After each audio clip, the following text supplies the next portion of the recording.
Hello everyone, welcome to my channel.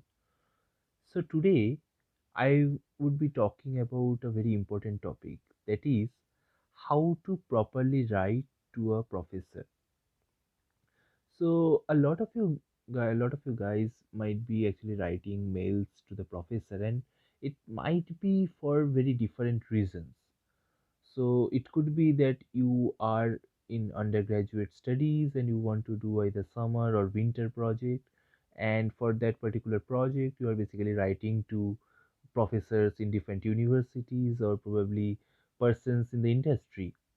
Or it could be that you are basically in your master's program, and you are basically looking for someone to work under for your thesis or master's research project, and you are basically writing to different professors for that particular reason. Or it could be something else completely, like you could be probably just inquiring to some professor or probably some person from the industry for a PhD project or something like that. So in all of these cases, you are writing to someone who is probably a stranger to you, because if he or she is a professor of your own university, then it's a completely different ball game. But most probably, that particular professor or researcher is not from your college or university, basically not in your network. So you are writing a mail to someone else, someone stranger. In that particular scenario, how to write that mail? So I would be giving some advice or tips, because I have seen that a lot of people struggle with it. A lot of people do a lot of very silly mistakes, which makes their work a lot difficult. So I would be giving just a few advices or tips on how to write it properly. So the first thing that all of you should remember is time, the time of delivering the mail. So this is something which is very logical, and it's very simple thing, but still a lot of people actually miss it. That, like, if you think about it, like if you think about one of the professors that you are writing to, he or she might be getting tons and tons of mails, right? Probably hundreds and thousands of mails in some cases. So, if you do not time your email properly, there's a big chance that your email will be just hidden under other tons of emails. So, the first thing that you should do is avoid sending the mail on weekends. Because if you are writing to someone, to a professor or someone from the industry, more often than not, people do not work on the weekend. Like Saturday, Sunday, they do not work. Even on Fridays, you should actually avoid sending any mails, because if you send some mails at that point of time, even though, say, the professor, whenever he or she joins back to the office in Monday morning, he or she might not have the time to go through all the hundreds or 200 emails. And this is something that even happens to me. I do not have the time to actually go through all the emails that are there through the whole weekend. That's why there's a very big probability that your mail will be hidden with some other emails. That's why you should never send any communication, or like the initial communication, on a weekend. Try to send it on the first half of the week, like say Monday morning, or even like Tuesday or Wednesday is fine. Try to send it in the first half of the week. Okay, that's being done. The second thing that you should basically consider is the topic or the content of the mail. One of the first thing is, if you are writing or referring to the professor, search or Google his name properly. There shouldn't be any spelling mistake, and write it properly. Because I know this might sound silly, but I have seen mails where people, since they're basically copying and pasting the same body to different professors, they even forgot to actually change the name.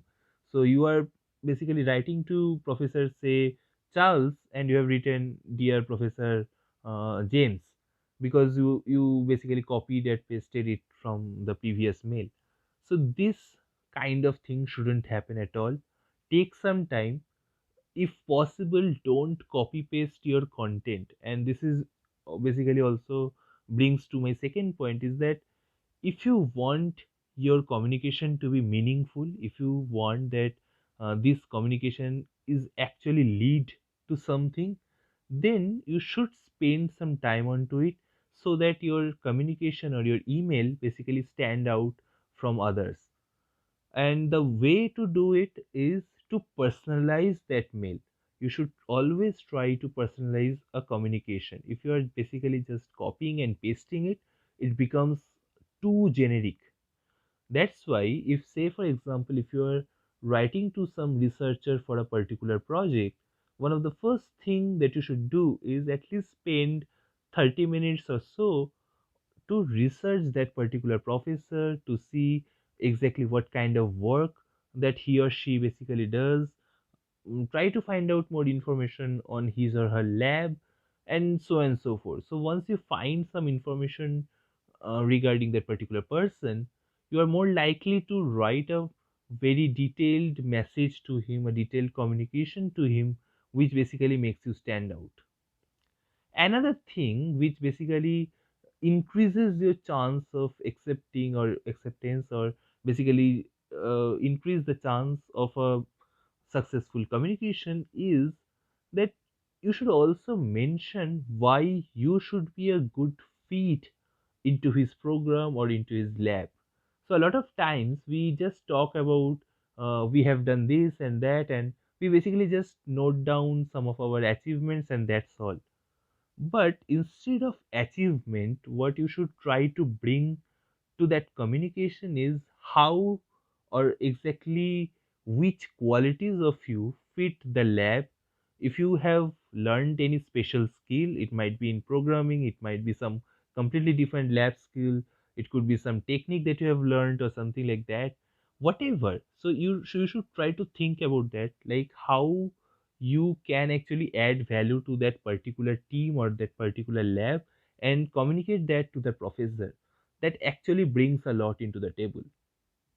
And the last point, this is also some very I would say very silly, but a lot of people doesn't mention this, is you should very clearly specify the duration, so that the professor that you are basically writing to has a synergy with you, like exactly when you want to do that project and how long it should be, those kind of information. And also, if necessary or if required, you should always put funding information into your initial communication as well, because in a lot of universities this is something that also needs to be handled by the professor. And if they have clarity on that particular information from your end, then it would basically increase your chances as well. So these were just basically some of the tips that I wanted to give you. So just be very sure about at least couple of things, is that there would be a lot of people who are sending mails similar to you. So you have to do something which basically makes you unique, which makes you stand out from those other emails and communications. And try to do it in multiples. Like, don't just send to one professor and hope that okay, he or she will basically respond. It's just like, to maximize your chances of success, you should send to multiple people who you can find some connection with. Okay, that's all. I hope this was helpful for you guys. If you like this video, please like and share and spread this information to others who might need it. Thank you. Stay safe. Keep listening to me. Thanks, guys.